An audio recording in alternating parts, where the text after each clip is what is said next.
Kolo a pambola biso, kalate tozo banda émission na biso, par la grâce de Dieu. Que le Seigneur de gloire vous bénisse abondamment. Kolo Yesu a pambola bino nyonso oyo bozo soutenir biso na ba prière. Kalate tozo banda émission na biso, par la grâce de Dieu, par la grâce du Seigneur. Soyez tous bénis au nom puissant du Seigneur Jésus-Christ. Gloire à Dieu.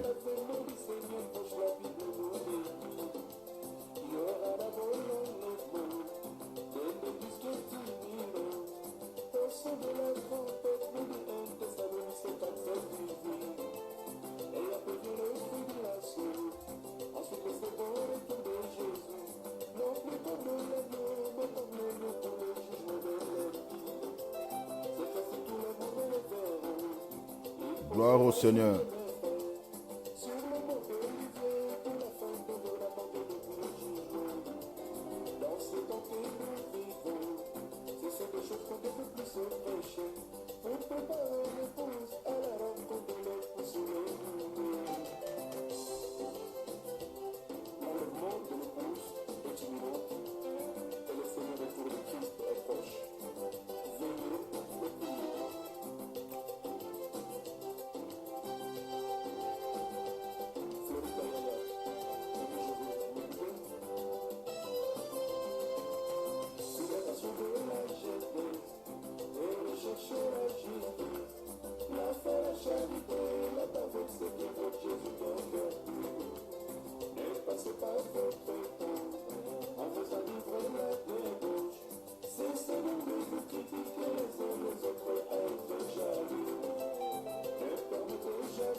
Dans quelques minutes, tozo banda émission na biso.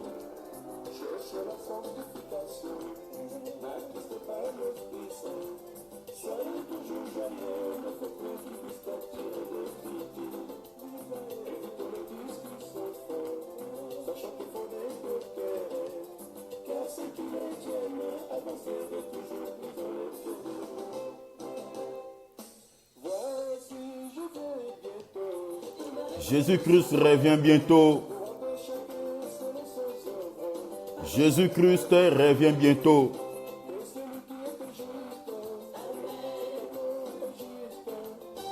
Préparons-nous pour accueillir le grand roi, le Seigneur de gloire.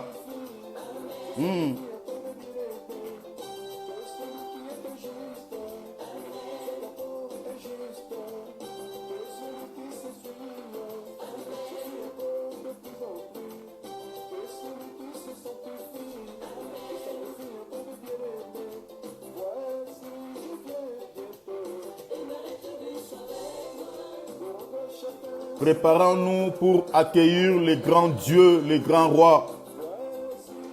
Nous sommes en train de dire que le Seigneur Jésus-Christ revient bientôt.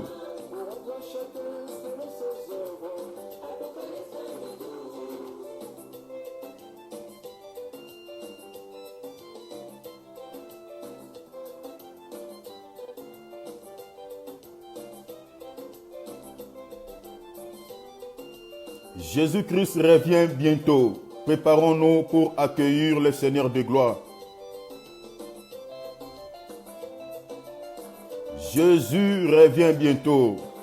Nous sommes en train d'insister là-dessus. Les signes sont là qui attestent que Jésus-Christ revient bientôt. Préparons-nous, chers enfants de Dieu, pour accueillir le Messie. Gloire au Seigneur.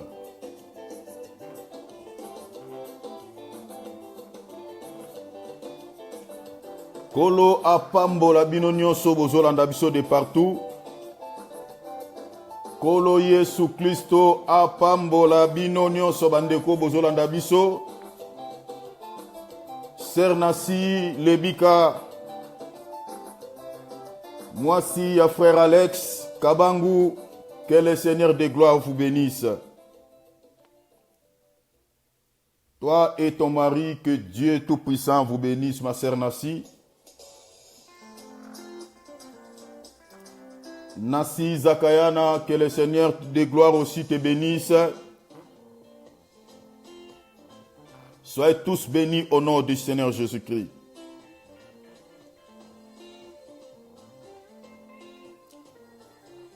Dans quelques minutes, nous commençons notre mission.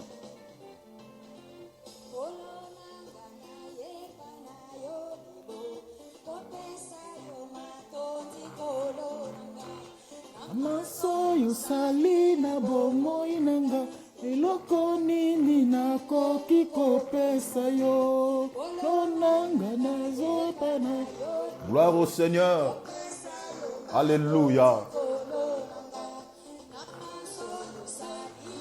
Merci Jésus.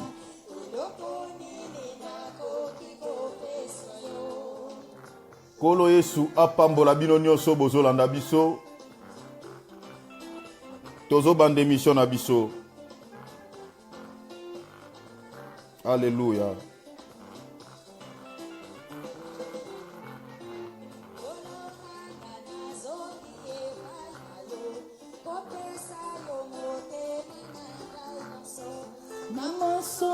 Salina bomoi nanga iloko nini nakoki kopesa yo kolo nanga nazongi epai na yo kopesa yo motema na ngai nyonso amaso yo salina bomoi nanga iloko nini nakoki kopesa yo se motema na ngai nyonso Kamata yango. Gloire à Dieu.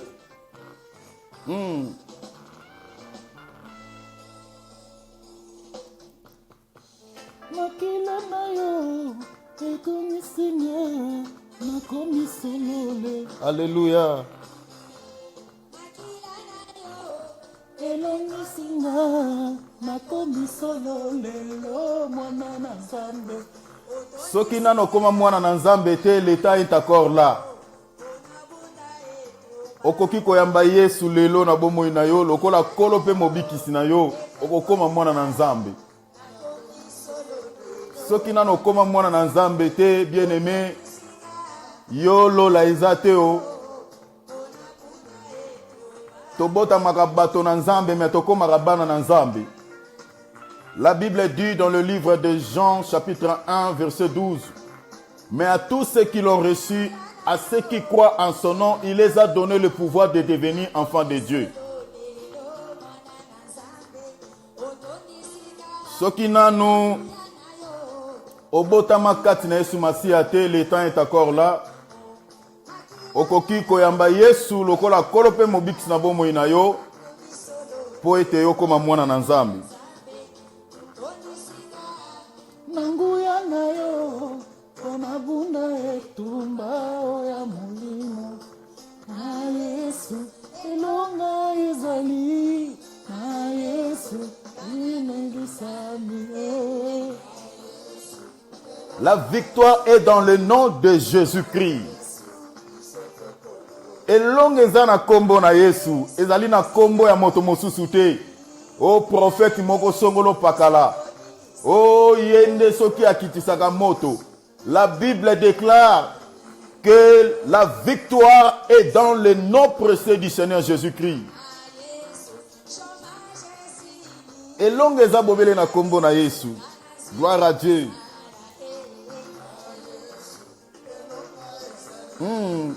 Merci Père. Gloire au Seigneur.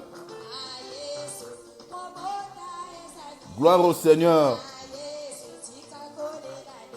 Tika kolela lela. Alléluia. Kolela galisusu te po tozana elombe mobali. Alléluia. Voilà mes bien-aimés dans le Seigneur. Tolinga kito kuma melankolo mukie na kati ya baloyembo. Vraiment que le Seigneur de gloire vous bénisse abondamment. Bino nyonso o bozolanda biso de partout. bozolanda biso na Russie, bozolanda biso awa na Europe, na Belgique, na France, na Canada. Vraiment que le Seigneur de gloire vous bénisse. Ma sœur na Montréal, sœur Mukaji Zambe apambolo mingi nazo monote mikolo yo. Vraiment que le Seigneur de gloire apambola yo. Ma sœur na Montréal, Zambe akanisela yo mingi, Zamba apambola bino nyonso oyo bolandaka biso. Vraiment même ba oyo na ombre balandaka biso. Ma sœur Marceline Pemba, Zamba lola amona yo ma sœur, merci pour na ba encouragement na yo. Kolo apambola bino nyonso oyo bolandaka biso, bo sepelaka tango tokabulaka liloba na Nzambe na bino. Na pamboli bino nyonso na kombo na Yesu Masia. Nzambe na lola amona bino. Alors, sans plus tarder, tozo banda émission na biso, tozo parler toujours sur l'évangile de paix. Oyo euti na message ya bolingo. Bomoni ke bolingo e amukete bolingo eza munene mingi to koka kosilisa ngo te nde tolobaki parce que awelo we memi biso ti lelo na place o tozali na évangile de paix ezaka fruit moko. To parla ici le fruit de paix parce que tolobi fruit wana eza na ba aspect ebele kaka p eza na ba aspect ebele to simbaka ngo na plusieurs formes to uta kolobela awa. Donc, kaka pe wana, eko mema biso même pendant des mois aussi, kaka pe. Parce que la paix est tout un évangile au tokosi li sayangote. Donc, pe wana uti na bolingo, o ezali nature ya Nzambe. Parce que la paix c'est la nature de Dieu. Parce que uti na kati na ye, nde fruit wane bimi. Nde to développer yango pendant quelques semaines, na koloba même déjà tozana na quelques deuxième mois yango o tozo ko évoluer toujours na même message.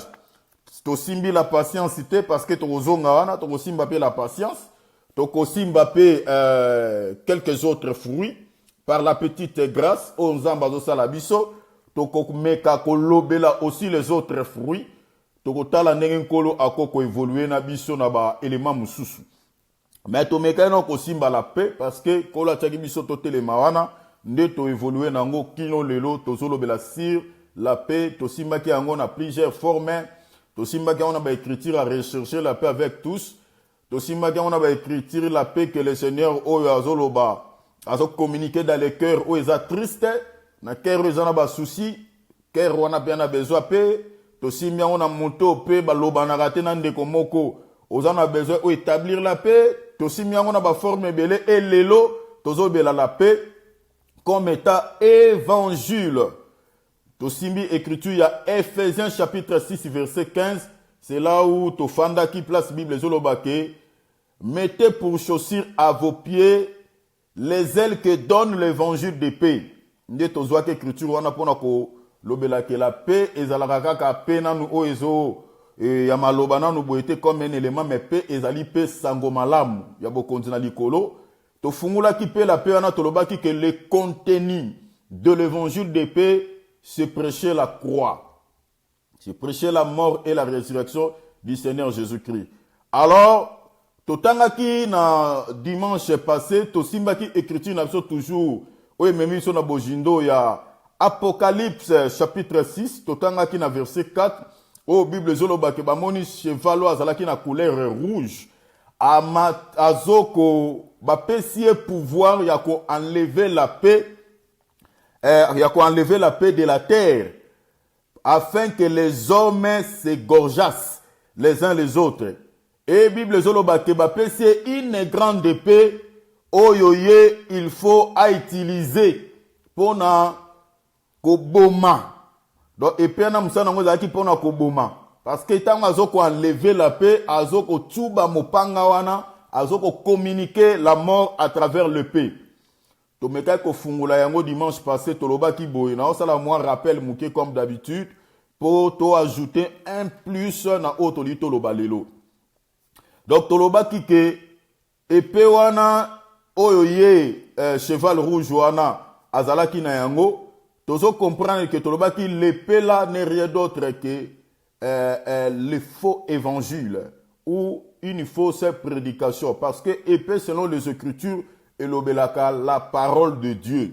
Alors, tant que vous parlez de que y a pas un épée, vous comprenez que azako spete a sango malamu mais sango malamu bo continue likolote mais ezali prédication o ezoko communiquer la mort o ezope sa kufa et tolobi que cheval wana a travaillé kaye mon côté l'autre esprit wana oyo ya cheval rouge ou le cheval roux comme Bible ningi zo lobelaye tolobi que esprit wana ezoko travailler à travers les faux hommes de Dieu ou les faux serviteurs de Dieu. Esprit wana lelo eza incarné na kati na bango nde tozoko découvrir bango na bas message oyo bazako teya. Donc to meka ko creuser moi là-dessus to lobela ke évangile ni bazoko apporter lelo pe to kofanda na moi mukie et to lobaki boye que ce cheval azoko enlever la paix to lobaki azoko enlever la paix wana tozo lobaki ko enlever la paix azoko enlever ango to simbaki ango na plusieurs formes mais dimanche passé, tolobela ki ke azoko enlever la paix na motema ya mutu nyonso te. Simba paix o tolobela ngo comme étant évangile. Évangile de paix ou évangile de Christ. Parce que na kata Bible, on a plusieurs appellations na o etangami bonne nouvelle. To pesa ki déjà ba détail na ngona ba émission passée, soko za na besoin kota na page na biso ndenge tozo kote ya awa. Okomona ndenge ni tu expliquer que les appellations que nous avons dans la Bible na oetanga bengami sango malamu. Tolobi que évangile de paix donc mission na ye cheval rouge. Azoa ko enlever la paix ou ko ôter l'espérance du salut au tozolo beza sango malamu, azo ko ôter yango na motema ya n'importe qui. Azo ko enlever yango to pesa que écriture ya Matthieu 13 bisiko oyo Yesu Kristo azolobake moto oyo ayambi sango malamu abokonzi na likolo mais asosoli yango te ayoki mateya ayoki évangile mais a comprendre yango te le malin vient maleta ngayaka bibelobi azoa ko enlever la parole qui a été sémée dans son cœur donc tu comprends que oya yaka ko enlever l'évangile de paix na mitema ya batu to ko enlever l'espérance du salut. Parce que l'évangile de paix ezali sali pour nabiso bana nzambe, évangile de paix ezali lobi konabiso. Alors quand le malin vient, azoa ko enlever cet évangile o ezala ki semé na motema ya mutu, tozo comprendre que akotika mutu wana pamba te, il va communiquer maintenant la mort. Et azo ko enlever l'évangile de paix ou l'espérance du salut ou la parole de Dieu, na motema ya mutu nyonso te, Bible zo révélé biso ke azoko a levé l'espérance du salut ou l'évangile qui a été sémé dans le cœur de celui qui avait écouté ou entendu la parole de Dieu. Azoko a levé cet évangile ou l'espérance du salut. Na motema ya mutu oyo a comprendre un message été amité.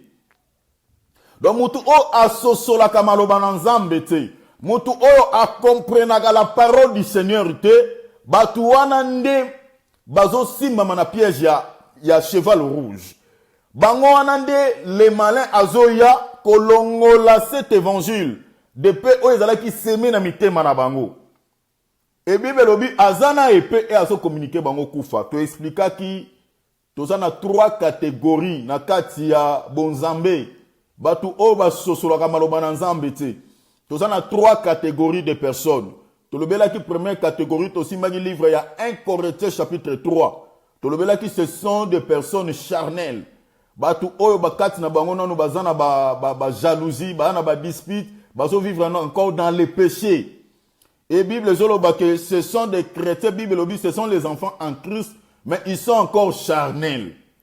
Parce que nanu ba bongwani malamu te.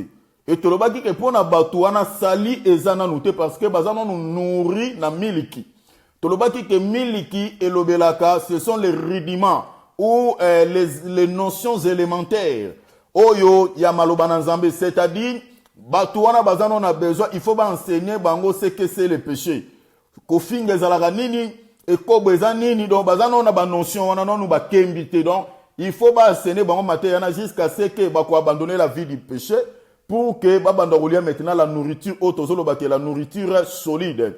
Wana zalaki première catégorie ya genre ya bakretien oyo tolobelaki oyo malin ntango azoya lokola bazososola maloba na nzambe te, le malin vient ôter l'évangile ou la semence qui est la parole de Dieu oyo ezalaki semé na mitema na bango, mala azokolongola bango e azotika bango pamba te, tolobi azokommunike bango ce que c'est la mort, parce que balobi ce cheval azana épée oyo ye azoko utiliser pour communiquer la mort.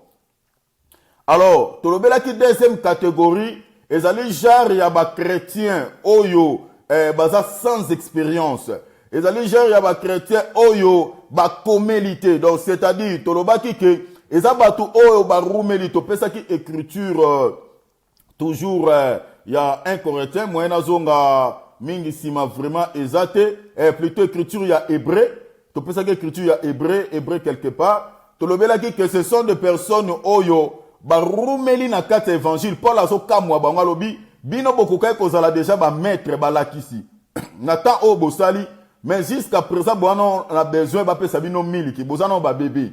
Donc tolobelaki que ce sont des personnes deuxième catégorie ba chrétiens, tolobi que ce sont des personnes au ba rumeli à cause de la une personne a beta 10 ans, a beta 20 ans na bonzambe, mais a sosolaka maloba na nzambe te, a comprenaka maloba na nzambe te, okotu na ye même identité na yo chrétien selon la parole de Dieu ezalaka na verset ni ayebite, okotu na etango yo sala prière d'autorité utilisera ba passage nini pona kobondela ayebite.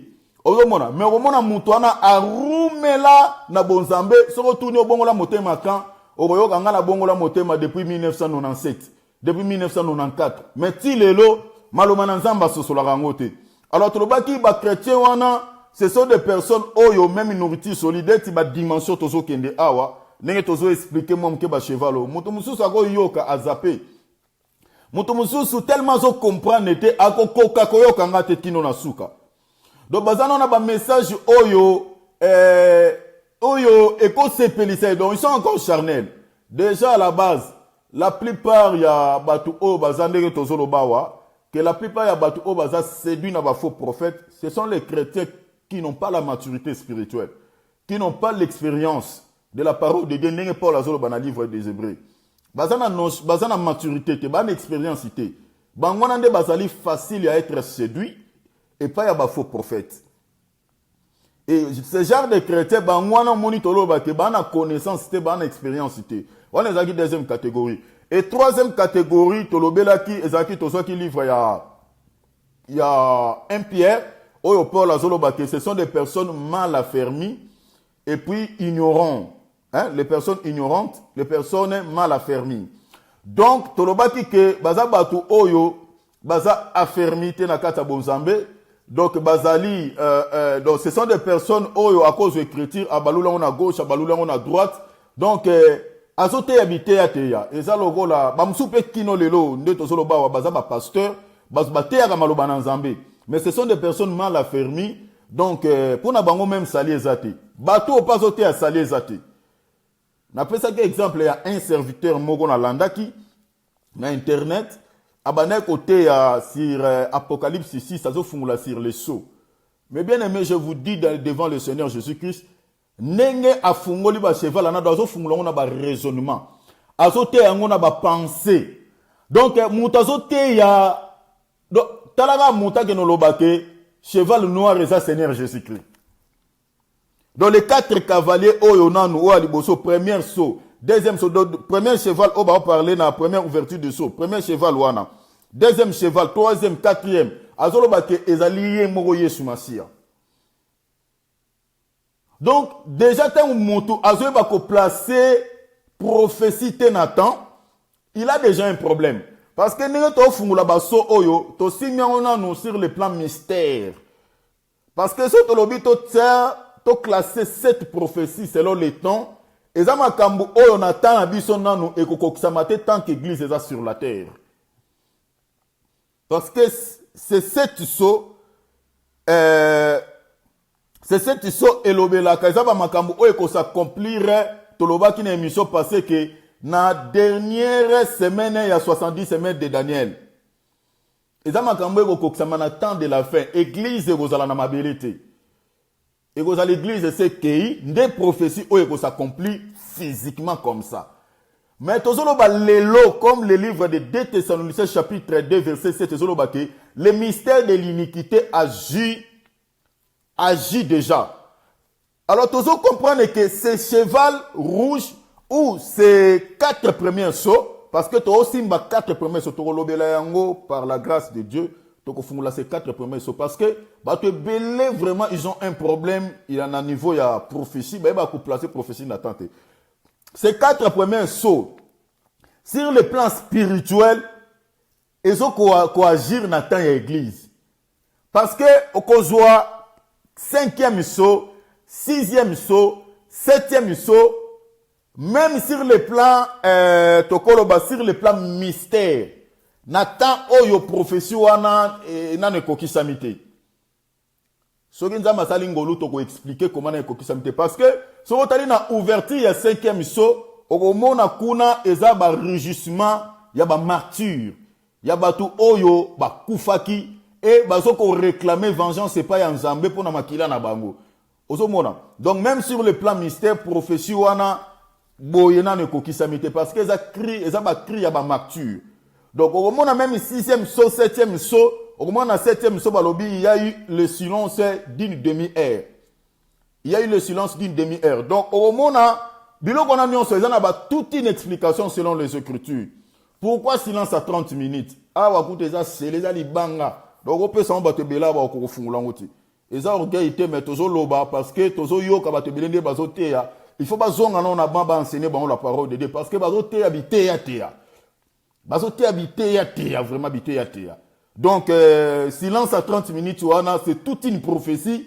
Eza na lobeli mobimba donc eza wana eza scellé pour fungula ngo il faut que nzamba pesa yo capacité pour ofungulelo ko wana. Na maye la théologie na maye la classe okoka ko fungula ngo te. Okokate. Et puis, on a lancé le défi à quiconque, oyo aza à mesure à refungula. Silence, il y a une demi-heure, après sa explication, à expliquer. Parce que na yebi que les choses en esprit ensemble, fungula silence à 30 minutes, on a été, na ouverture à 7e saut. Donc, okokangote. Parce que la prophétie, moi, ça scellé, ça libanga makasi, il faut qu'ensemble, on tozo lobaboy. Ce qui est en montu autant côté à cause de dictionnaire aux autres à côté aux autres ba mon logo la net lobaki logo la bonne nouvelle aux autres ngo expliquer selon l'encyclopédie au peut ça kufa logo na nane SFT de Dieu mogo azolo ba que tant aux autres à montu déjà sur l'enfer cela n'est pas une bonne nouvelle des choses au monde pourquoi parce qu'azolo a mon bonne nouvelle azolo nga expliquer selon l'encyclopédie mutunda komiango yende mutazo expliquer mo bonne nouvelle. Si vous avez pensé à Montuna, pensé à Nzambo Kokanisango, vous avez qu'il y a un problème. Déjà, ce niveau, on peut ça couvre, parce que on peut ça penser à Monto, à expliquer qui bonne nouvelle encyclopédie, bonne nouvelle et l'obaka, sangomala, moulikambo, ils ont se ça Monto et qu'on peut ça monter sengo.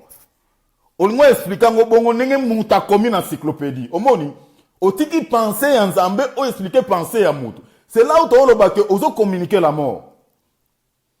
Et j'ai suivi cet homme de Dieu, à expliquer bonne nouvelle, locaux là, et bien on a pensé à dictionnaire. C'est là où tu as il y a un problème. Il y a un serviteur de Dieu, parce que, tu as consulter l'encyclopédie pour qu'on ait la signification de mot et un bien. Mais côté, il y a un thème parce que, aux définitions, il y a explication, dans le dictionnaire, il y a ou expliquer quelque chose, c'est là penser à Moutou. C'est là où tu as besoin de communiquer la mort. Il y a un moment que la bonne nouvelle, c'est aussi prêcher l'enfer. Place sur les autres chabatou boulot. Que le Seigneur nous sauve. Que Dieu nous aide. Donc, la bonne nouvelle, c'est aussi prêcher le péché, prêcher la condamnation ou le jugement, ou il faut s'abattre sur les gens, ou ils ont refusé. Malobo bisotote à l'élo. Dans les derniers jours, la colère de Dieu qu'on s'abatte, les colères batunions sont oyo, va rejeter Christ na bon moyen bango. C'est ça aussi la bonne nouvelle. C'est là où il y a les problèmes. Tu peux faire une explication dans la émission passée, tu l'obéis là qui bonne nouvelle les amis, tu me gars qu'on fungula yango. Alors, tozolo baboy. Les autres au baksa moi moukié par la petite grâce au kolo apesi biso. Tozo parlait toujours sur le cheval rouge. Oyo Bible zolobake a bapesi pouvoir. Il y a quoi enlever la paix sur la terre afin que les hommes s'égorgeassent. Et azoko utiliser quel instrument? Balobi azana épée oyo ye azoko bomela nango bat. Alors lelo tozo bakisa une écriture. Nalobi boye. Avant d'attendre l'écriture oyo nazoko expliquer une chose. Nalobi boye, nazoko insister là-dessus. Nalobi première saut, deuxième saut, troisième saut, quatrième saut.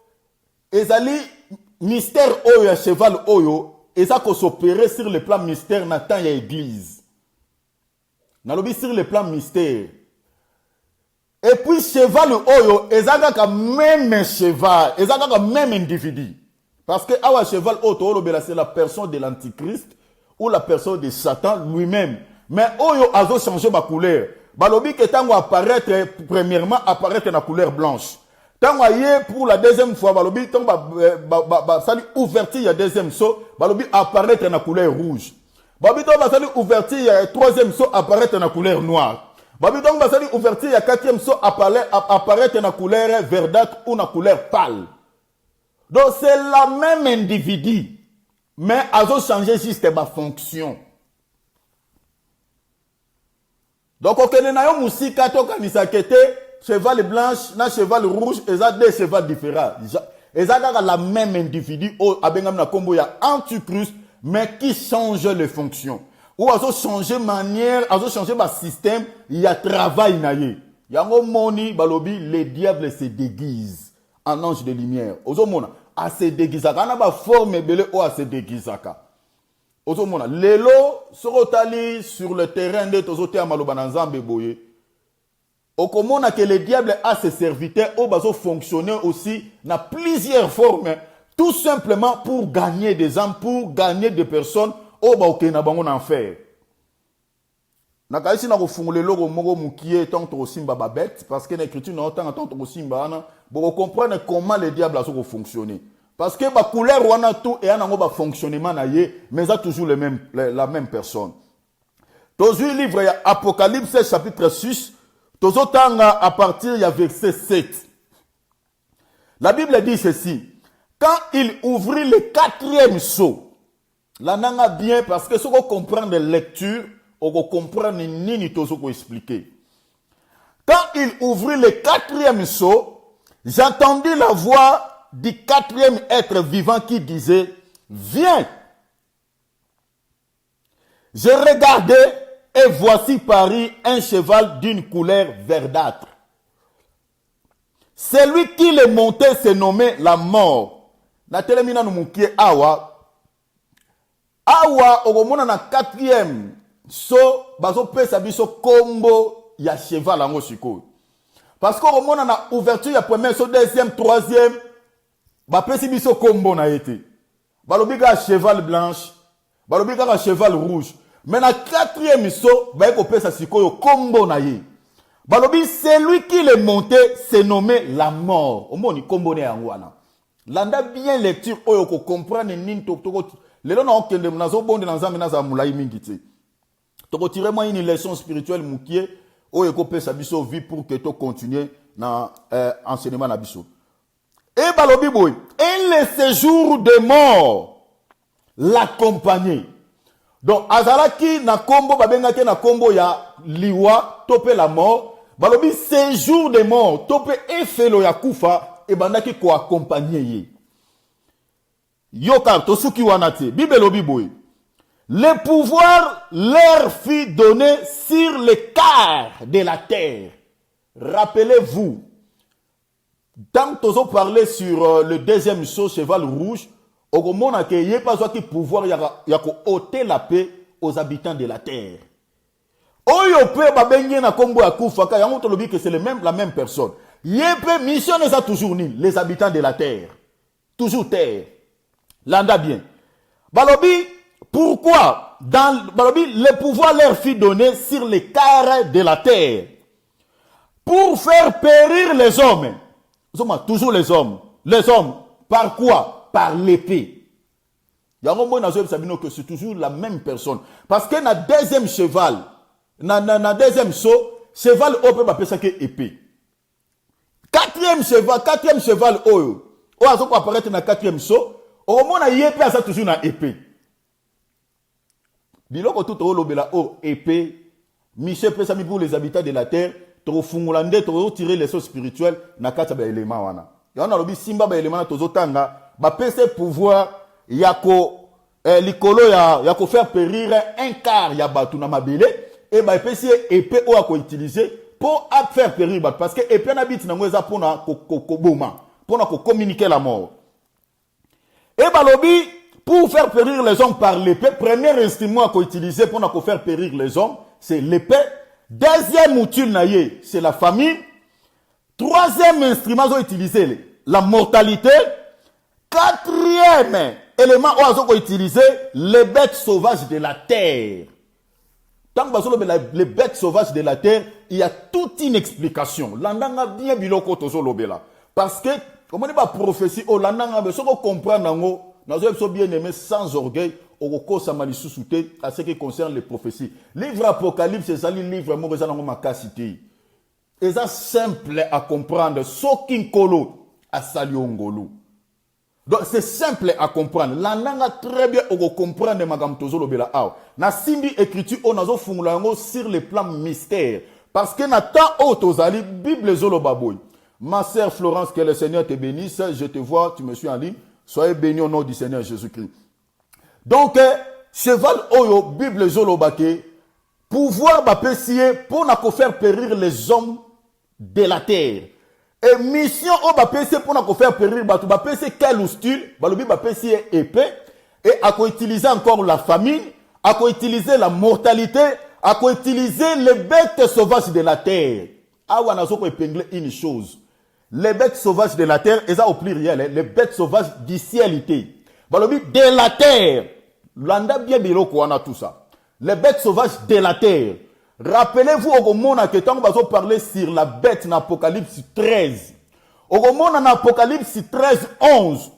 Bazolo bake, tant que bête oyo apparaîtra kabimaki na mer, tant que azui blessure mortelle na épée. Au moment où balobi na verset 11 balobi que bête mususu abimi na terre. Bête wana tango abimi na terre, balobi que ayaki kosala ba produit jamakasi pour séduire les habitants de la terre. Tozo comprendre que bête wana oyo abimaki na terre, balobi abimi na mer te, ya abimi na terre. Azo sala ba produit balobi asalaki na likoki ya kobenga même moto na likolo ekiti na se. Asalaki na pouvoir ya kosala ba miracle ba produit jamakasi pour séduire les gens. Et balobi que tous les habitants de la terre, balanda qui est à cause de un miracle. Tous comprendre que Betouana c'est tout un individu. Autres comprendre que c'est un faux prophète. Oyo ayaki nanini a utilisé les miracles pour gagner les personnes, pour séduire les gens. Parce que balobi que a osala ba miracle, a osala ba produit. Na simbe écriture on a pour comprendre les bêtes sauvages de la terre oyo et ba bête ni. Parce que on remarque Betouana azalaka pena babninga ne mususu ba bête parce que aweza au pluriel mais kuna ba parler sur bête moko balobi que aya azalaki na corne logo la agneau et puis balobi que tanga zolo ba lo bande logo la dragon yango zo mona les faux prophètes auto na bango quand ils parlent baloba logo la agneau c'est-à-dire quoi bazo présenter bino un évangile douceur un évangile moko doux bazo présenter no ba yebisa bino pe que Yesu azanzambe azamokonzi. Bazeli bino na apparence moko ya piété. Loko ba sal na nzambe parce que Bible lobini. Les diables se déguisent en anges de lumière. Ce n'est pas aussi étonnant que ces ministres aussi se déguisent en apôtres du Christ, au ministre du Seigneur. C'est ça le déguisement. Donc apparence ya agneau, topé aspect ya agneau oyo bet wana zalaki nango, yango na to benga déguisement. Parce que bazo se déguiser. Alors yango to lobina kata déguisement awa. Pour discerner, distinguer un vrai serviteur de Dieu, na un faux. Il faut que la moto oyo, on a moins non soit bon zambé. Parce que ceux qui ont connaissance à bon zambé, bien aimé, de quoi tu peux juger que celui-ci c'est un vrai ou celui-ci c'est un faux? On ne peut pas distinguer comment. On ne peut pas ça le jugement comment. Que oyo a fait sa message, et qu'on sa bon moyen, ou a fait sa message, et qu'on sa koufa. Voilà pourquoi un problème toi nango lelo. Tant que Vous avez parlé sur un serviteur de Dieu au hasard égaré. Bandimina baza preba tabasso mais sans que va vérifier pourquoi béni que serviteur de Dieu au hasard égaré topé a appelé sa message au ezana bomoïté. Tout simplement parce que ces gens-là n'ont pas la connaissance. Mais où va la connaissance? Tant que vous présentez la bonne nouvelle au ya solo, l'évangile pire. Vous pouvez comprendre du coup que au évangile à solo, au baté à kibisoana, évangile à neuti nanzambete. Parce que Nathan Otosa, cher enfant de Dieu, nous avons informé dans le nom du Seigneur Jésus-Christ que Nathan Otosali, sur 100% de serviteurs de Dieu, nous avons au moins 90% au baba faux. Je vous dis devant le Seigneur, nous avons au moins 90% au baba mandaté, au baba bengama nanzambete, mais bazote amaloba nanzambe. Mais ceux qui ont la connaissance à parole, ont un discernement, on peut comprendre nos bangoto, pourquoi? Parce que le nombre de faux, qu'on a même dans l'Ancien Testament, si Nathan Otozali, Nathan, il y a une nouvelle alliance, bazalera toujours rébellé. Le nombre de faux, bazalera toujours rébellé. Au moment où Élie et Moko, mais 400 prophètes, 400 faux prophètes, il y a balle. 450, mais Élie et Moko. Au moment Jésus-Christ est envoyé. Tant qu'on attend que Jean-Baptiste, les scribes, les pharisiens, ils étaient nombreux. Mais Jean-Baptiste est Yemoko. Christ peut envoyer Ndenge Yemoko, mais entouré de faux qui sont pharisiens. Les apôtres peut envoyer, qui peut. Mais au moment le nombre de faux, ils étaient nombreux. Voilà pourquoi Bazalaki tellement persécuté. Parce que le nombre de faux, ils étaient nombreux. C'est pareil aussi dans notre temps. Les vrais serviteurs de Dieu sont persécutés.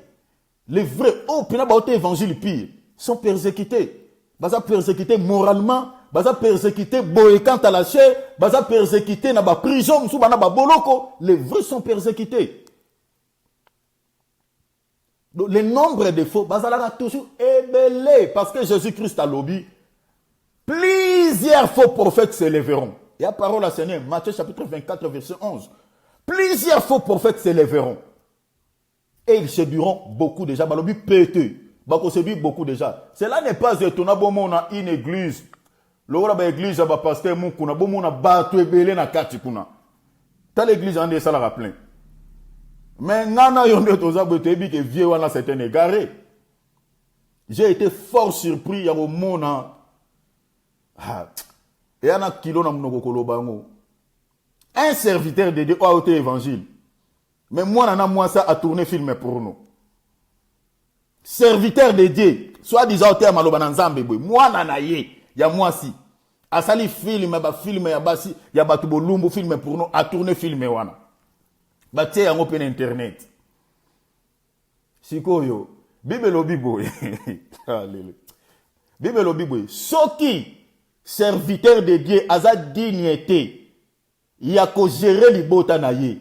Bako pèse charge à recombattre. Bible aime de lobby.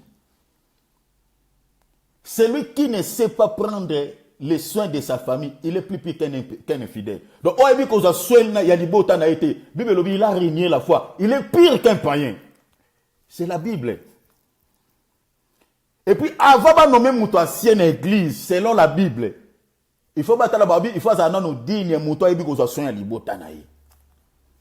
Si vous avez yo ba tourner ba film pour nous, yo ko enseigner ba tout nini na église. Dans l'église en des salles à plein.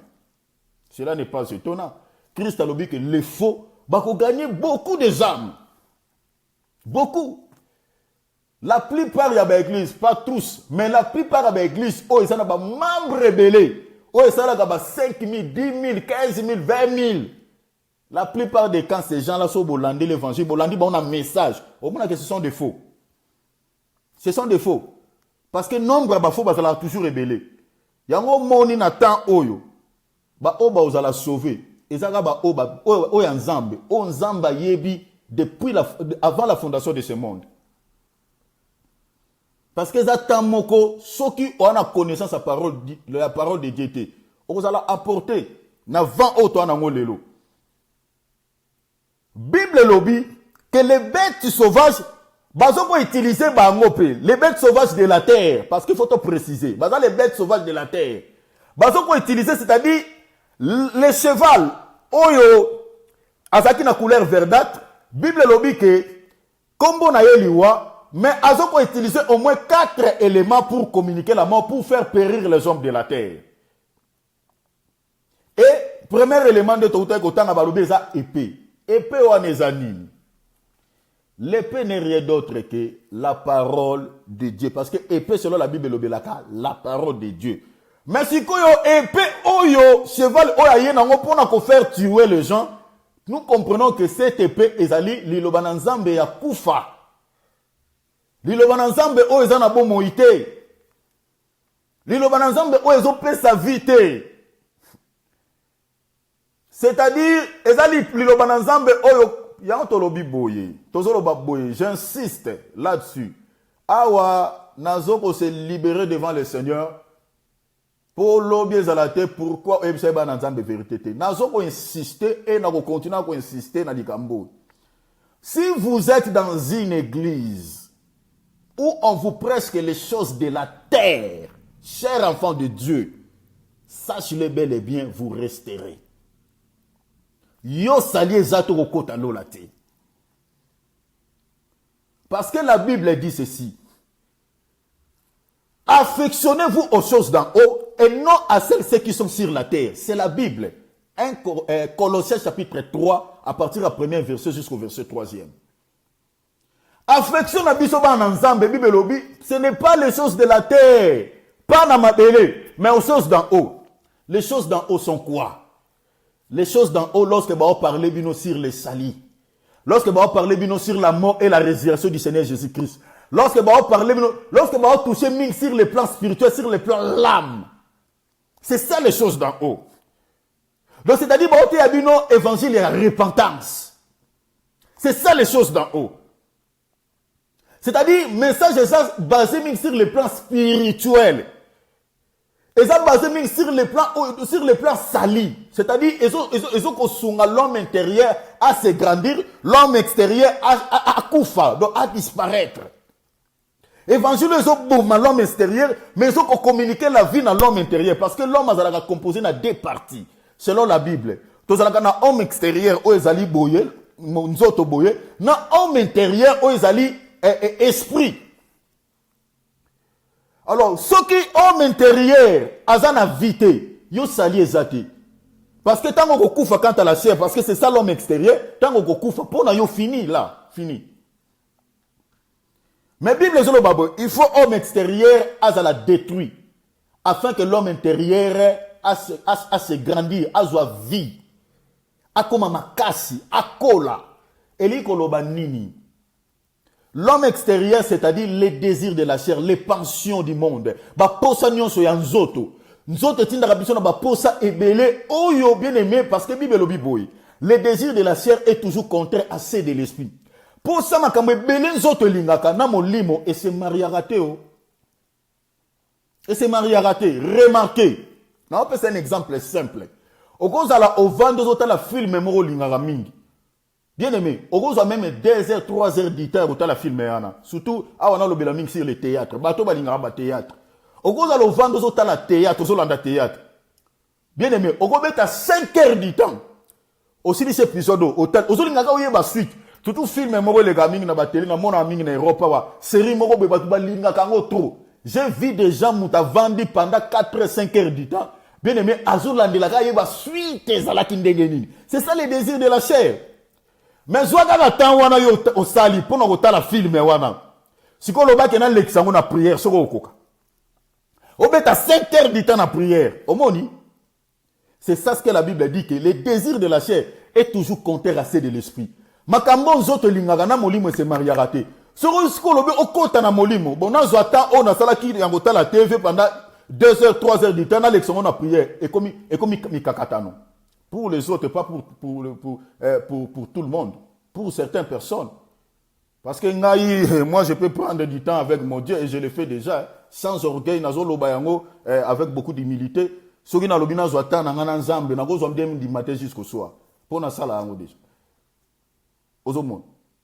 Mais ceux qui osent incapable de cause même une heure de présence ensemble. Et que osent katam sous 2 heures, 3 heures du temps pour nous la théâtre, to film, to série moko songolo. Pakala. Yeba yango que pour na yo tu as un problème au niveau de l'âme. Tu as un problème au niveau de l'âme, de ton âme.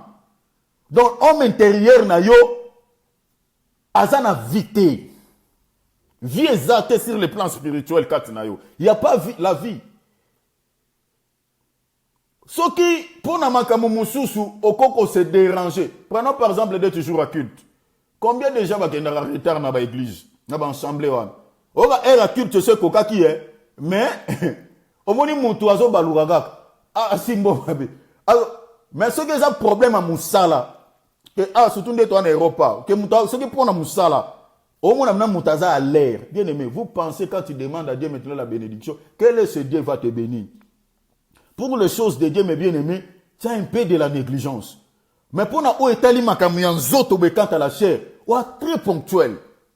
Bien-aimé, yo kasi tango sal rabilo qu'on a son zamba mon raté. Nzamba so monaté. C'est ça le problème que nous avons. Alors, tolobi boy, que les faux prophètes, bazoko basé batu mingi na biloko musuni, biloko etali ya nzoto. Nzoka Bible lobi boy na Romains chapitre 8, Bible lobi, les désirs de la chair, c'est la mort. Omoni? Omoni place tolobi que bazoko faire périr les gens par l'épée. Parce que balobi cheval azana épée. Tant bazoko côté abino mini biloko musuni, c'est ça épée au basibi pour communiquer la mort. C'est là n'attend écriture à Romains. Merci Seigneur. Avant la zonga. Pour ne pas exalater que j'ai ramassé des choses, il y a un de nos loba. Yo, Bible le Bible. Romains chapitre 8, Natangi à partir du verset, verset 5. Yo, le Bible le Bible. C'est en effet qui vivent selon la chair, s'affectionnent aux choses de la chair. Tandis que ceux qui vivent selon l'esprit, s'affectionnent aux choses de l'esprit. On peut ça tout à l'heure. Écriture, il y a Colossiens chapitre 3, verset 1er. Bible dit, affectionnez-vous aux choses d'en haut et non à ceux qui sont sur la terre. Au moment où l'apôtre Paul a enchérir. Alors, que ceux qui vivent selon la chair s'affectionnent aux choses de la chair. Mais ceux qui vivent selon l'esprit s'affectionnent aux choses de l'esprit. C'est quoi? Verset 6. L'apôtre Paul a dit, et l'affection de la chair, c'est la mort. Au moment l'affection de la chair, c'est la mort. Nde yango mo tolo bake cheval wana épée à simbi. Tango bazote ya bino biloko moki tolobi cheval oyo. Balobi ke azali accompagné na séjour de mort. Landanga bien na fungule mo lo mo a. Cheval wana aza accompagné na séjour de mort. Séjour de mort n'est rien d'autre que les faux prophètes. Rappelez-vous dans Matthieu chapitre 16, Christ azolo baboy. Je bâtirai mon église et les portes de séjour de mort ne prévaudront jamais contre elle. Donc, les séjours, quand on a le bique, et fait le yakoufa, tout séjour de mort, et kokokate qu'on renverser mon église, et kokokate qu'on toucher mon église. Oh, église, c'est la rabatimate, église, c'est la kamutu, ngaboye. Na yonde ko oyo, ozola nanga tope, na ba chrétien à travers le monde. C'est ça, auto former l'église du Seigneur. Église, c'est la kabatu. Si quoi Christ a le bique, église, oh, yazoko bature. Alors, et fait le yakoufa, tope, séjour de mort, ne peut pas prévaloir contre son église. Or, le séjour de mort, Nathan Otozali n'est rien d'autre que les faux prophètes. Au bazo communiquer la mort, na matéa au bazo téa. Nagaso simbinga bien aimé. Donc, séjour de mort, ce sont les faux prophètes. Tolobi que, baza ko affectionner mi tema yaban nzambe aux choses de la chair. Or, Romains chapitre 8, verset 6, ce sont que l'affection de la chair, c'est la mort. Nazo bat écriture moussous.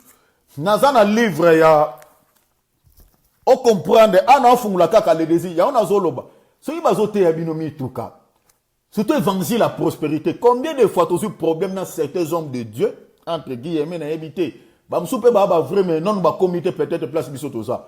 Mais combien de problèmes que nous avons eu avec certains hommes de Dieu na évangile la prospérité. To boité prospérité est un mot biblique.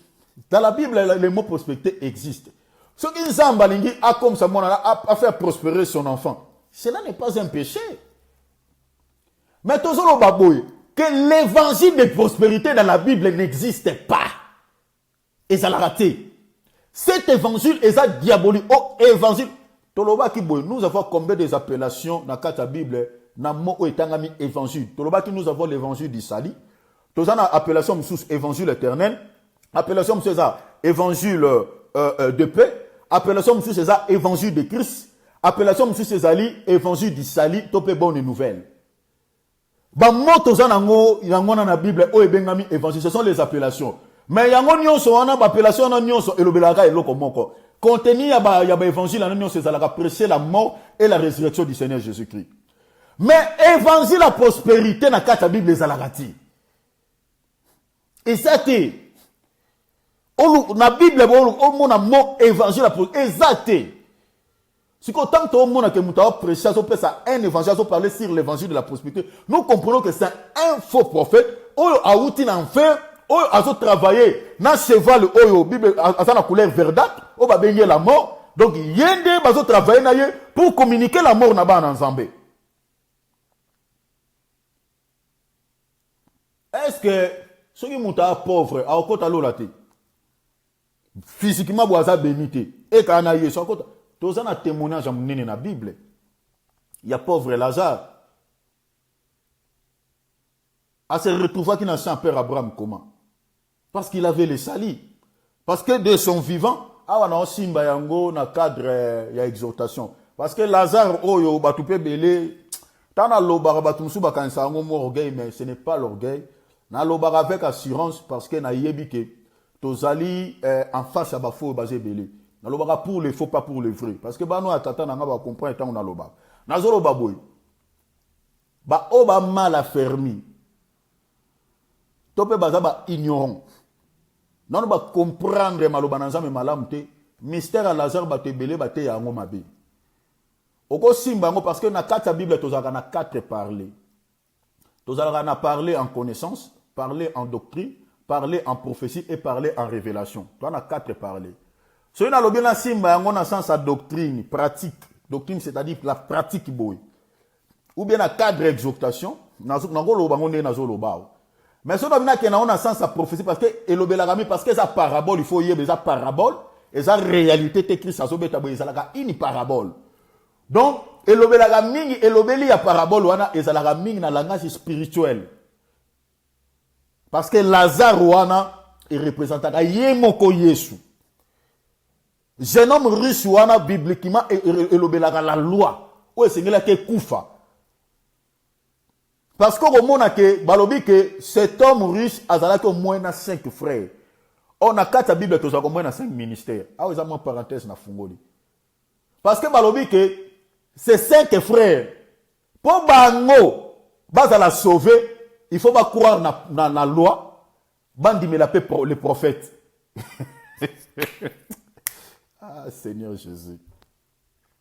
Tant que l'Obama marambo et ça la nga illusion makasi.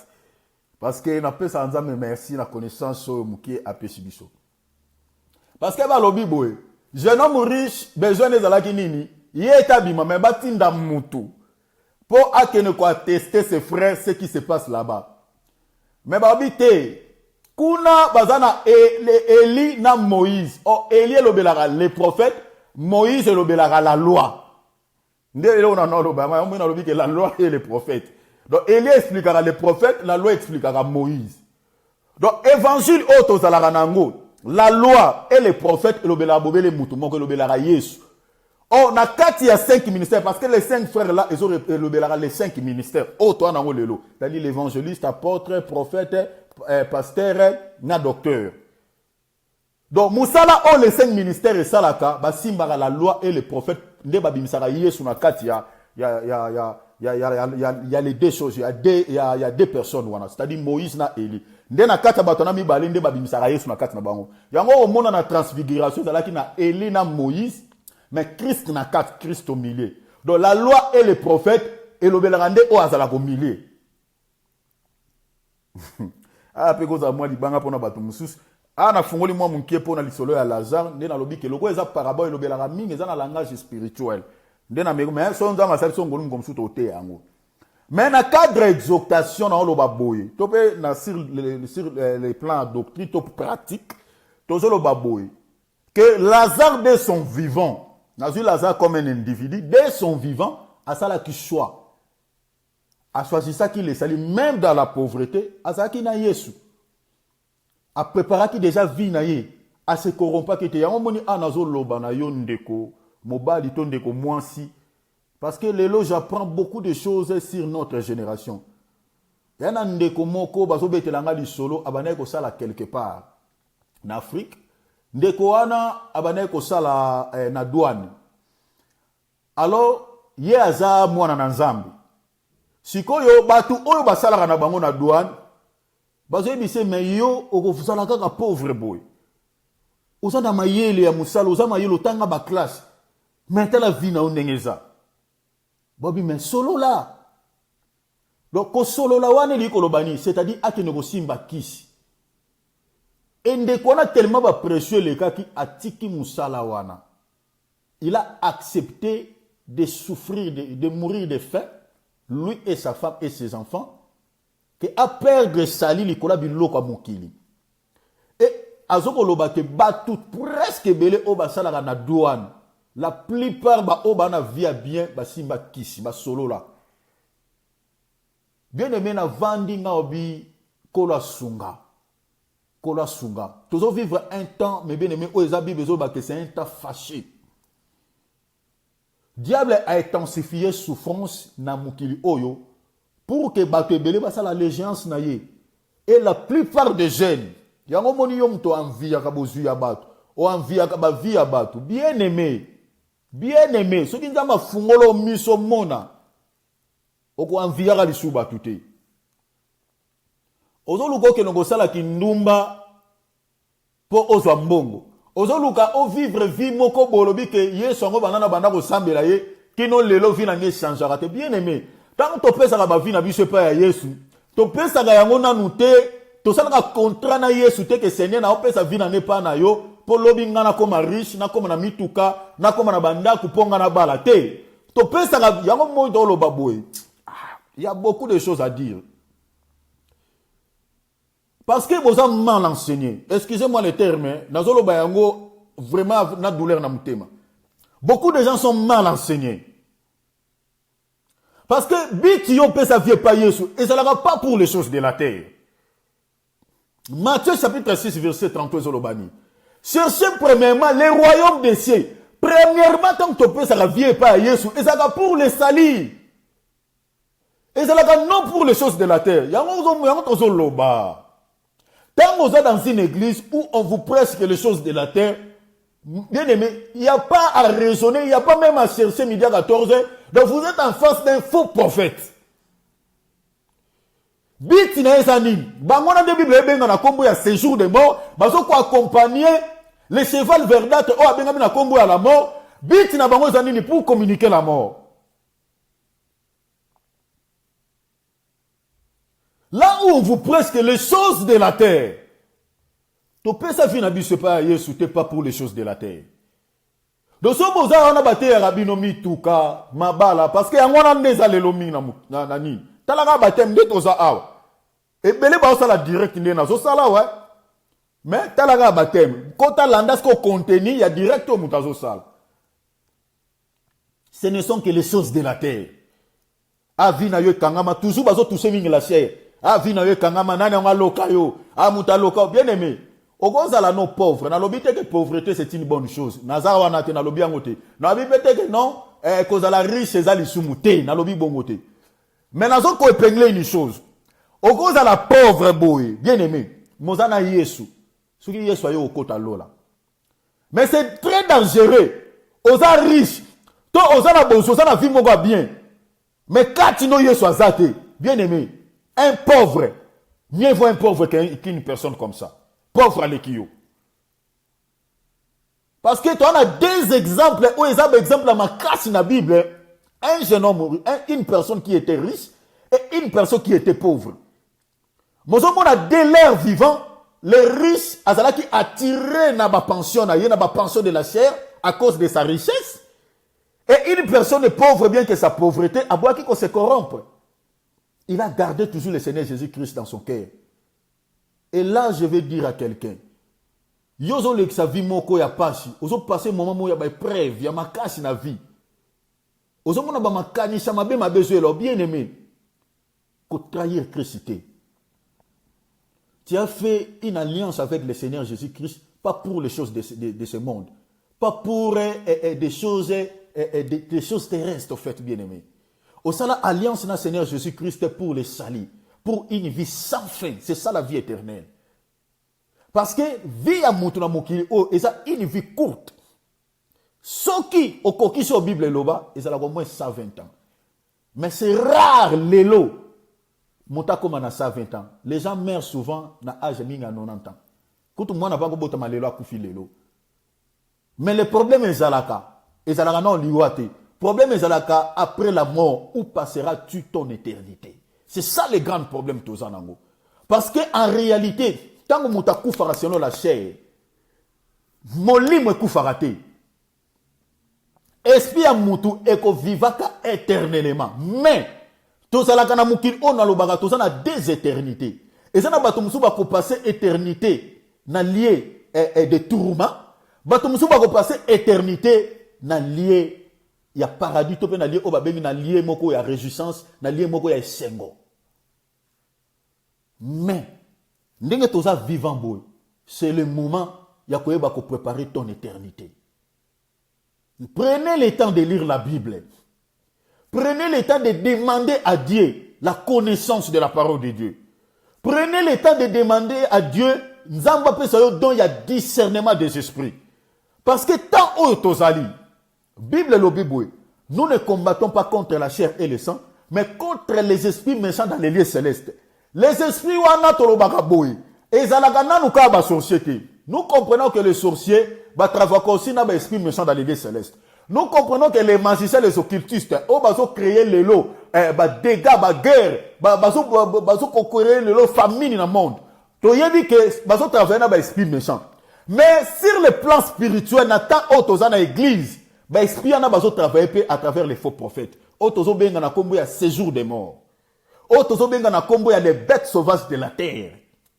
Les esprits dans les lieux célestes, ils ont travaillé à bango. Alors, ceux qui n'attendent oyo, on a connaissance de la parole de Dieu.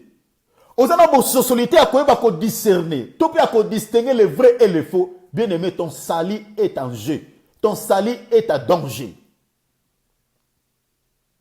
Donc, salut n'a pas de danger. Parce que tant que vous avez discerner un bon message, un faux message, bien aimé, tu as un problème de salut. Donc, salut n'a pas en danger. Parce que, au cause de la séduit par les faux prophètes, parce que la Bible dit que tant que vous séduire les belé. Et la Bible a révélé dans le livre Apocalypse, chapitre 6, verset 7. La Bible dit que les cheval oyo amataki oyo aza na couleur verdâtre, balobi que oyo amataki likolo ba benga na kombo ya liwa, balobi que a un pouvoir ya faire périr un quart ya batu na mabele. Combien de gens lelo bazo tambula awa? Combien des églises on est au vandi lelo boy? Nenge tozote yawa. Kuna pe bazote ya. Mais combien ces cheval a ce qu'on communiqué bango la mort? Combien de chrétiens sont des cadavres ambulants? Parce que tant que vous avez un message où ils en ont vité, c'est la mort qui est communiquée. C'est ça le rôle du cheval pâle. Parce que Aza accompagné dans ces jours de mort. Et bit na bango so travailler, bien aimé. Vous avez les bêtes sauvages de la terre oyo. Si vous avez un livre, il y a Actes des Apôtres. Aussi dans le livre, il y a 1 Corinthiens 15. Dans verset, quelque part, au verset 32. Apôtre Paul, au moment où il a combattu avec les bêtes d'Éphèse. Bate belé ba simba ba bête, on a kasaliza ba bête boy. Et ça ba bête boy. Les bêtes là sont retenues dans 1 Corinthiens chapitre 16, à partir du verset 8 et 9. Apôtre Paul a bien abandonné à combo ya ba adversaire. Les bêtes là, a bien abandonné à combo ya ba adversaire. A bien que porte mo funga melinga na Éphèse, mais il y a les adversaires sont nombreux. Donc ils ont rendu ba bête wana. Donc ce sont des individus. Parce que au moment que na Éphèse, ils ont ville, donc parmi les villes tout apôtre Paul a tambola, ville où apôtre Paul a koutana na ba problème. Pendant 3 années, 3 ans où a salaki. na ville wana na Asie akutana na ba problème makasi na ba ville nyonso akutana na ngolo la ville Éphèse ezate. C'est-à-dire l'apôtre Paul il a raconté beaucoup de problèmes dans la ville Éphèse. Il a raconté beaucoup des adversaires dans la ville Éphèse. Dans la ville Éphèse, apôtre Paul en plein ensemble on a sur les bêtes sauvages de la terre. Il y a on a simbi les bêtes oyo apôtre Paul a combattu qui na bango na Éphèse. Ndé mo une place na okende yango da simbanga wana. Ndé na expliquer les bêtes sauvages de la terre, baza banane. Na kati ya ville Éphèse, apôtre Paul en plein ensemble de l'église azoteya. Batu ba telemi ba s'opposer na message azoteya. En plein culte. Donc les gens ba telemi bina ba s'opposer na yebo en plein culte baby. Ce sont ces bêtes là apôtre Paul a parlé. Quand en Éphèse wana apôtre Paul Éphèse, ville Éphèse, ezalaki na daïs moko, ezalaki ville oyo bande ko adorer la daïs Diane. Do bango Christ boye ba yeba ki yete.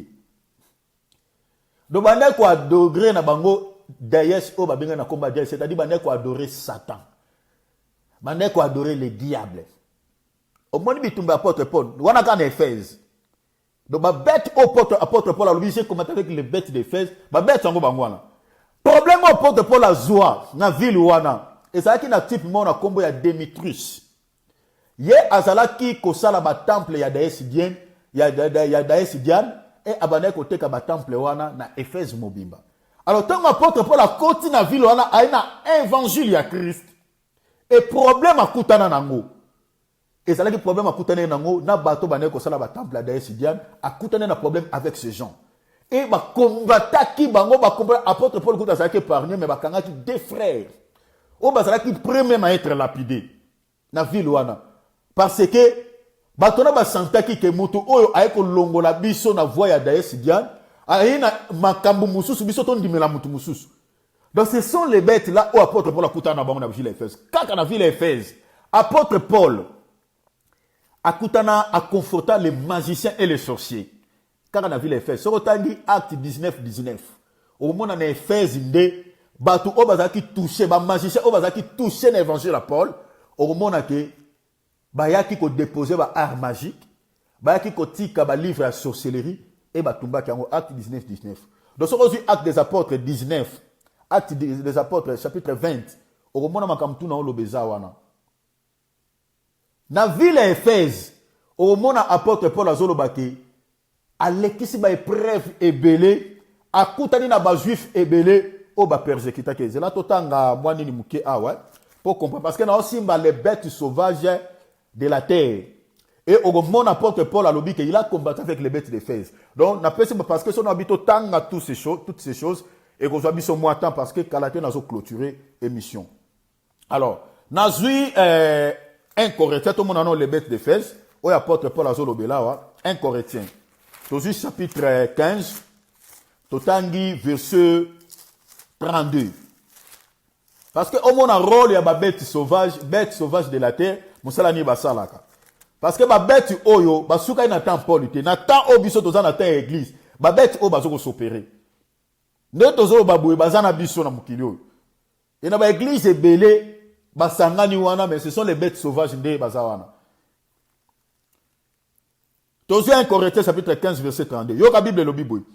Si c'est dans des vies humaines que j'ai combattu contre les bêtes à Éphèse, au monde, ils ont au pluriel. Donc les bêtes d'Éphèse.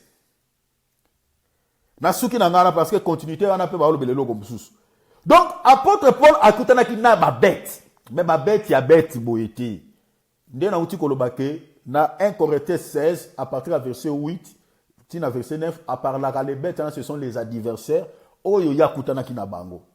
Mais, na acte des apôtres, chapitre, pour comprendre, parce qu'on a l'ina simba mouké sur les bêtes, oyo bazo travailler les lots, parce qu'on a ôté les mawana par la grâce de Dieu. Acte des apôtres, chapitre 20, dans le verset 17, à partir du verset 19. Chapitre 19, dans le verset 17, dans le verset 19. Yoka. Apôtre Paul Alobi Boy. Alobi, c'est fille connue de tous les juifs se fit connu de tous les Juifs et de tous les Grecs qui demeuraient à Éphèse. Au Moni, à Éphèse. Donc, à Zakine Éphèse. Et la crainte s'empara de tous. Et le nom du Seigneur Jésus-Christ était glorifié.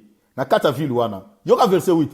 Plusieurs de ceux qui avaient crié venaient confesser, et de certains nombres de ceux qui avaient exercé les arts magiques ayant apporté leurs livres. Au moins dans Éphèse, donc apôtre Paul a confronté qui m'a cambébélé, ma magicien, ma sorcier, t'as la puissance de l'air. Donc, monde des ténèbres qui bougeait.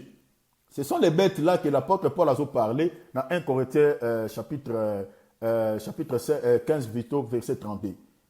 Donc, il y a plusieurs sortes de problèmes, il y a des preuves apôtre Paul a coutané dans c'est-à-dire n'a pas juif, au bandé côté à soi-disant, ça on malam, n'a pas to bandé kokuma melada sidian, n'a pas to bazaki na kati ya magie, n'a pas to bazaki na kati ya sorcellerie, n'a pas to bazaki côté à évangile à mabé, ce sont ces bêtes là. Et n'a vu verset n'a sauté, n'a vu verset 28 pour noter les maawa, abiboui.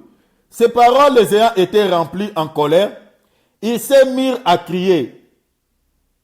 Donc, n'a sauté parce que bazolo bela likamba de sidian, n'a vu qu'à place à l'épreuve. N'a vu verset plutôt 19. Voilà. N'a tangi verset. Voilà. Non. N'a vu le verset. Ah, voilà. Tozu, pardon, Actes des Apôtres, chapitre 20, Tozu, verset 17. Yoka, alobiboui. Cependant, des milliers, Paul envoya chercher à Éphèse. Donc, milliers, zala qui ville, zala qui proche à Éphèse. Tant apôtre Paul a bimake Éphèse, à tambuli tambula yi ozonga na milliers, et à tindi mutu na ville à Éphèse, babengela ye, un ancien. Aya bakuta ane na Éphèse. Siko yoka apôtre Paul azoloba. Alobi, lorsqu'ils firent arriver vers lui, il leur dit, vous savez de quelle manière, depuis les premiers jours où je suis entré en Asie, je me suis sans cesse conduit avec vous, servant le Seigneur en toute humilité, avec larmes, et au milieu des épreuves que me suscitaient les embûches des Juifs. Donc, awa simbe écriture pour les bêtes d'Éphèse. Donc les bêtes là n'est rien d'autre que le juif oyo baluka qui va persécuter l'apôtre Paul.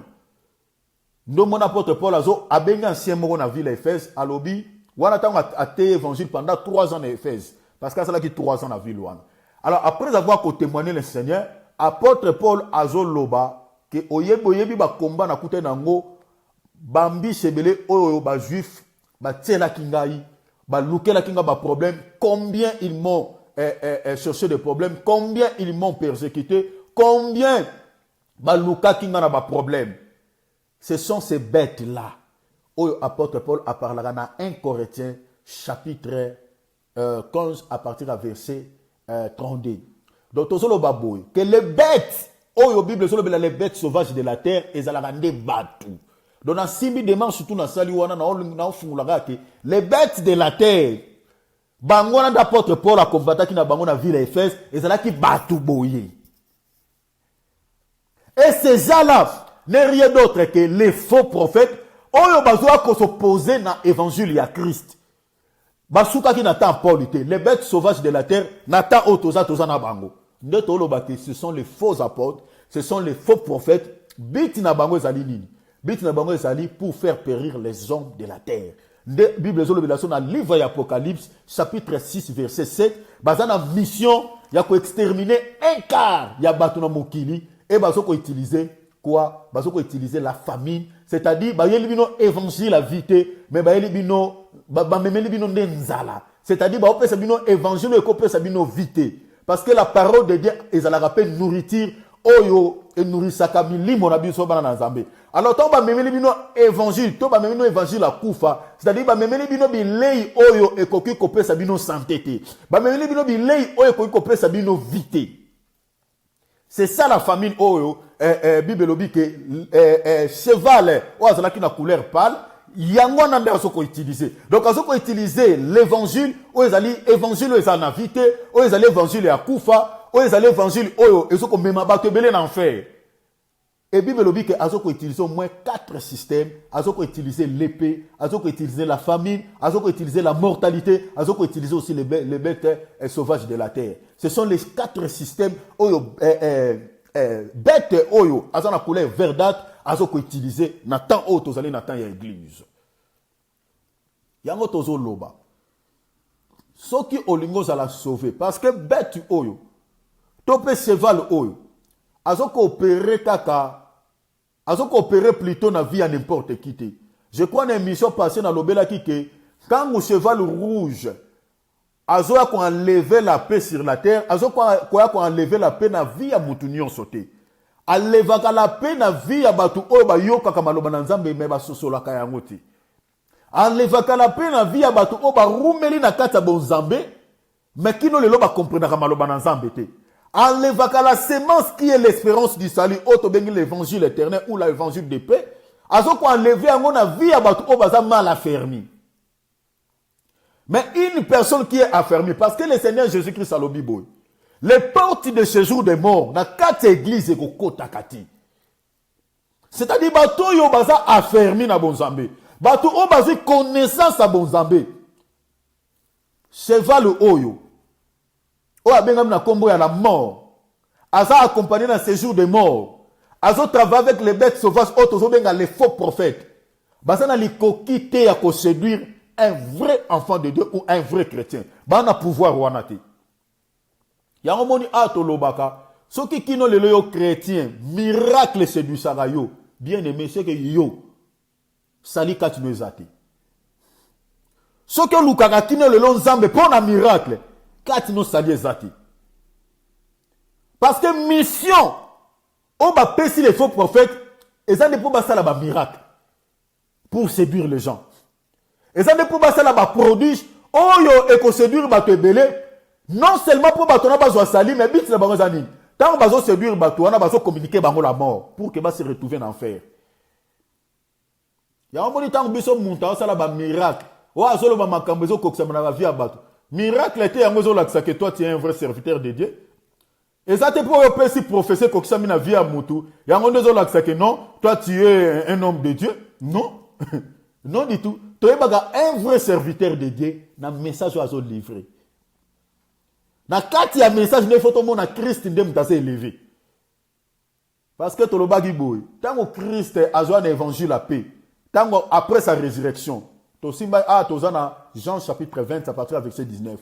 Christ après sa résurrection tango apparaître au milieu des disciples. Bible lobi, il ne s'était pas placé à côté. Mais il s'est placé au milieu d'eux. Cela veut dire quoi? Tango tote aka awa, batu ba mona ngate. Parce que ngana na eloko opesa yote. Na kati message au serviteur de Dieu il faut tout le monde à la personne du Seigneur Jésus-Christ. C'est lui l'homme du milieu. Nde tozolo bake message au un vrai serviteur de Dieu aka, et c'est la message est christocentrique. C'est-à-dire c'est le Christ qui est au centre de son message. Maintenant na kati message tozo mona la personne du Seigneur Jésus-Christ, tozo mona un miracle, tozo mona une guérison, tozo mona l'homme qui se place au milieu. Ah, tu comprends que c'est un faux. Bit na ezanini, bazo travailler avec le cheval pâle ou abengam na kombo ya mort, et bit na bango zali pour communiquer la mort. Yango soko lingi ozala échappé na temps otozali na ba faux prophète. Oyo lelo bit na bango zali pour égarer une multitude de gens bien-aimés dans le Seigneur, ce qu'il te faut. Ce n'est pas aller à l'église chaque dimanche. Ce qu'il te faut, ce n'est pas chercher Dieu ailleurs. Non, bien-aimé. La Bible dit ceci. Que ce livre de la loi ne s'éloigne point de ta bouche. Josué chapitre 1, verset 8. Médite-les jour et nuit. La Bible dit, c'est alors que tu auras du succès dans toutes tes entreprises et que tu auras du succès. Kokeneko lukanzambe musika na yote. Kokeneko lukanzambe te et pas y a un individu moko songolo. Ndenge tozalaka boye, il n'y a pas un intermédiaire entre les hommes et Dieu. Azalaka te, aucun pasteur, aucun prophète, azalaka intermédiaire entre les humains et Dieu. Mutuna mukilo azalaka intermédiaire te entre biso na Nzambe. Azate. Ne nazote ya, je ne suis pas l'intermédiaire. Tout ça un intermédiaire moko. Ezalaka bobele Yesu Masia. Yenda za intermédiaire entre les humains et Dieu. C'est lui seul. Point barre. Mais ce qui est un prophète, un pasteur. Donc, yo ndongo za na po bonde la to problème ko komelo na butu yo benga ka pasteur. Yo lobi ko ezate yo. Parce que intermédiaire na yo entre yo na Nzambe ezalaka nde pasteur na yo. Ezalaka nde prophète wana yo landaka. Donc yo soki mwana no na ndako abeli, yo benga nde pasteur na yo. Yo lukaka nde prophète. To problème etungisa ko kino lelo yo lukaka ngona maboko abata. Osilisa déjà ba église, osilisa ba séminaire. Osana kaye tonda na ba verset na okuto yebaka te. Parce que séminaire à gauche ezakuna OK. Séminaire à droite OK. Oh ezana nord OK. Oh batu mususu kuta kolongwa même étage na ke prophète moko ayekuna azalaka na nguya. Donc ake soki na Allemagne alandika prophète wana. Donc yoti lelo na comprendre maloba na Nzambe te. Parce que ozoluka na Nzamba miracle. Ozoluka na Nzamba apesa biloko ezomonana. Donc salina yo tala rangote. Yango tozoloba que il y aura de grandes surprises le jour d'enlèvement parce que l'enlèvement aura lieu bientôt Très bientôt là il y aura l'enlèvement. Alors il faut contrôler bon mo inoma lamu soki yo nongo zawana kati na yo sali ezali. Comme itung sa to ke na ko luka ba miracle so luka Nzambe wapi. Soki ozana ina ensemble oyo yo osambelaka et que bazote ya bino évangile est ça pire. Donc l'évangile est ça pire, c'est-à-dire bazo prêcher bino sur la mort et la résurrection du Seigneur Jésus-Christ. Bazo prêcher bino message à croix. Bazo parler bino sur l'enlèvement. Le retour du Seigneur Jésus-Christ. Bazo parler bino sur le péché. Ah, bien aimé, là tu es dans une bonne assemblée. Restez là. Et tant aux zawana, yo mokope zala na une vie intimité personnelle dans Nzambe. C'est-à-dire, aux autres soient qu'on méditer la parole de Dieu. Aux autres soient qu'on bonde la yomoko. Donc, aux autres connaissance. Parce que, dès qu'il est l'on de culte dans l'église, ils attendent sous 1 heure ou bien 2 heures. Mais ça, j'étais à Maraming souvent. Souvent, dans l'église, c'est belé, ce qui est belé, ça va 1 heure. Mais la plupart, ça va 45 minutes. Alors, on a un message, ça va 45 minutes, 1 heure du temps, on va collater. Il faut que fournir des efforts. Prenez le temps de lire la Bible et demandez à Dieu son esprit pour comprendre ce qui est écrit dans sa parole. Et prenez aussi le temps de prier. Et là, on comprend ensemble dans la vie. On comprend que beaucoup de choses, parce que la Bible est une promesse ensemble pour la vie. Sali na yo za na maboko mutute. Eza na maboko no moko. Mais prenez tout simplement le temps de comprendre qu'est-ce que Dieu a dit pour ta vie dans les Écritures. Nini nzamba loba pona yo ba promesse nzamba pesa yo eza na Bible. Commencez à lire la parole de Dieu. Si tu ne comprends pas, benga muto ya yebi. Ton de komoko yeba sa proche no o ameka ko sosola moi muke maloba na Nzambe, vous partager na ye. Biso tozalaka na biso près même na message na Facebook eza facile et loko moko tanga ko comprendre ka te okomi toko solo la même na WhatsApp toko solo la même na nino yo okosala même appel na nino na Facebook toko solo la. Je bénis une sœur na Montréal où ya benga ta comprendre que loko moko te concernant la parole de Dieu et à tout na ki ba explication a benga on a plus au moins 2 heures de temps à parler. Lelo babiloko aneza rare pa bana ngamona mutabengi yo atunoka leloko moko to sujet moko comprendre bien te na Bible. Et ça rare. Et ça rare bonde la ponanga sala bol. Bon si lota la vie éternelle est vendra na maloba na Nzambe na kata boyebi maloba na Nzambe parce que la Bible dit vous sondez les Écritures parce que vous pensez de trouver en elle la vie. Vie ezambe tant aussi connaissance maloba na Nzambe. Et Nathan Otoza tant aussi connaissance maloba na Nzambe. Bien aimé, tu peux comprendre que celui-ci c'est un faux, celui-ci c'est un vrai. Mais quand tu n'as pas la connaissance, bien aimé, otika la mukolomogo te ko discerner le vrai et le faux. Otika la comprendre te. Voilà pourquoi lelo, toi na ba chrétien belé, kino lelo ba kolité, ba rumena makambo Nzambe mais ba kolate sont toujours des bébés, bazana na biberon. Donc voilà, tozala ki nango, tolobi boy en résumé que, to parla qui sur le 4e saut, cheval oyo azaki na couleur verdâtre, Bible lobi que son nom était la mort. Et azalaki accompagné dans ce jour de mort, tolobi que ce jour de mort oyo accompagné qui cheval parce que cheval wana o babengi na kombo akufa to parler que c'est la personne de Satan ou de l'antichrist. Oyo à travers la célité, azo travailler dans les faux prophètes, o babengi na kombo à ce jour de mort. Biti na bango ezali bazote évangile ou ezali ya kufa. Nde tolobi que Christ na Matthieu 16 azoloba que je bâtirai mon église mais les portes de ce jour de mort ne peuvent pas prévaloir contre mon église. Et tolobi que ba faux prophète tope musala o bango bazo sala o babengam na kombo à ce jour de mort ba kokokate ko influencer les vies chrétiennes o bazali l'église véritable du Seigneur Jésus-Christ. Ba kokoka ko séduire bango te. Parce que Christ est ici en moment église na ye. Donc, les portes du séjour de mort ne peuvent pas prévaloir contre mon église. Donc, l'église véritable du Seigneur Jésus-Christ est embaumée. Donc, Koufa et Kokoko Takunate, c'est-à-dire, là, Colosse a protégé son église et la mort ne peut pas rentrer dans l'église du Seigneur. Donc, c'est-à-dire, l'église Tozolo Belake, ce sont les personnes qui ont connaissance à Bonzambe, qui ont connaissance à Sosoli Malobananzambe, qui n'ont jamais séduit et pas un faux prophète, qui ont à séjour de mort. Bangwana peka babengam na fombo ya les bêtes sauvages de la terre. Bangwana bazoko utiliser la famine, c'est-à-dire bazwana sango malamu o bazwana nourriture o ezope sa vite mais o ezope sa kufa. Bangwana de babengam na kombo ya la mortalité o Bible zolobela na kati ya Apocalypse chapitre 6 verset 7. Donc osimbaki cheval o na cadre ya mystère ndoto fungoli ke tango apôtre Paul azolobake nous n'avons pas à lutter contre la chair et le sang, mais contre les esprits qui sont dans les lieux célestes. Tolobi que ba esprit wana bazo ko agir ko to peut coopérer les lots à travers les faux prophètes. Oyo bazo ko séduire ko égarer beaucoup de gens dans la voie du Seigneur. Donc wani za ki moi résumé mukie o to sala ki na moi portion mukie ko la pesa ki biso le loto kabulana bino. Donc ce qui est soyété to ko eba lisusu ko ajouter un plus par rapport à Otolobeli Lelo, na émission il y a dimanche prochaine. Donc, Kolo A Pambola Binomingi, pour le bien-aimé en français. Comme d'habitude, on a fait une vidéo avec notre bien-aimé Philippe, le bien-aimé que vous aimez tant. Donc, on a fait une vidéo avec lui.